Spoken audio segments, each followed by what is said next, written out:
Hello, in front of me I've got POCO M5. In this video I'll show you how to add different types of cards to Google Wallet.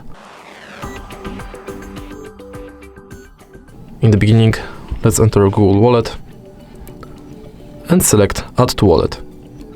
Now focus on Transport Pass, Loyalty and Gift Card. Firstly, let's enter Transport Pass, and if you are able to find your transport way, select it.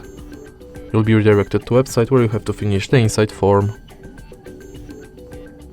Next, let's enter Loyalty Card and select card you would like to add to your Google Wallet account, for example Payback Poland.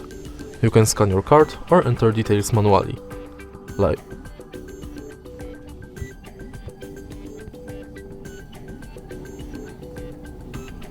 In the end, let's select Gift Card, and similar to Loyalty Card, select card number, PIN, balance, your notes, and select Add to Wallet.